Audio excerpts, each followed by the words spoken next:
Hi friends, எல்லோரும் எப்படி இருக்கீங்க? இன்றைக்கி கல்லீரல் உப்பு கறி தான் பார்க்க போகிறோம். அது எப்படி செய்கிறதுங்கிறத பார்க்கலாம். ஃபஸ்ட்டு மஞ்சத்தூள் உப்பெல்லாம் போட்டு கல்லீரலை நல்லா அலசி எடுத்துக்கணும். எண்ணெய் ஊற்றி சோம்பு, காஞ்ச மிளகா, உப்பு மஞ்சத்தூள் போட்டதை கொஞ்சம் நேரம் அப்படியே பரட்டி வச்சுட்டு அதை நல்லா அலசி எடுத்துக்குவோம். இதோட கருவேப்பிலை சேர்த்துட்டு அலசி எடுத்து வச்சுருக்க ஈரலையும் இதோட சேர்த்துக்கலாம்.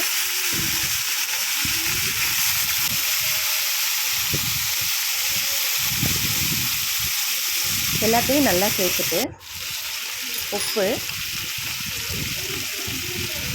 மஞ்சத்தூள், இதுக்கு மஞ்சத்தூள் தான் அதிகமாக சேர்க்கணும். இஞ்சி பூண்டு பேஸ்ட்டு எல்லாமே சேர்த்து நல்லா கலந்து விடணும். நல்லா கிளறிக்கிட்டே இருக்கணும், இல்லைனா அடி பிடிக்க ஆரம்பிச்சிடும்.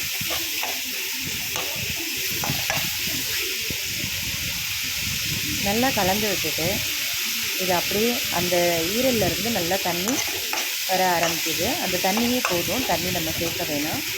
அதோட அப்படியே மூடி வச்சுட்டோம் அப்படின்னம்னா நல்லா வெந்து வந்துடும். நல்லா சுருளை சுருளை கிண்டி விட்டுட்டு மூடியை போட்டு மூடி வச்சிடலாம். சிம்லேயே வச்சிடணும். அடுப்பத்தியை குறைச்சி சிம்மில் வச்சிட்டோம்னா நல்லா வெந்துடும். இந்த மாதிரி வெந்து வந்ததுக்கப்புறம் நல்லா அந்த தண்ணியெல்லாம் வற்றினதுக்கப்புறம் ட்ரை ஆனதுக்கப்புறம் நல்ல டேஸ்ட்டாக இருக்கும் இந்த உப்பு கறி. இதில் வேறு எந்த மிளகாத்தூள் எதுவுமே போடலை. இந்த மிளகாயில் உள்ள காரமே போதும், நல்ல டேஸ்ட்டாக இருக்கும். இங்கே பாருங்கள், அந்த தண்ணியெல்லாம் வற்றி நல்லா ட்ரையாக வந்துடுச்சு. கொஞ்சமாக மல்லித்தலை போட்டு இறக்க வேண்டியதான். இது ரச சாதம், சாம்பார் சாதம், இது எல்லாத்துக்குமே சூப்பர் டேஸ்ட்டாக இருக்கும். இந்த மாதிரி செஞ்சு பாருங்கள். வீடியோ பிடிச்சிருந்தா மறக்காமல் நம்ம சேனலை லைக் பண்ணுங்கள், ஷேர் பண்ணுங்கள், சப்ஸ்கிரைப் பண்ணுங்கள். மறந்துடாதீங்க ஃப்ரெண்ட்ஸ்.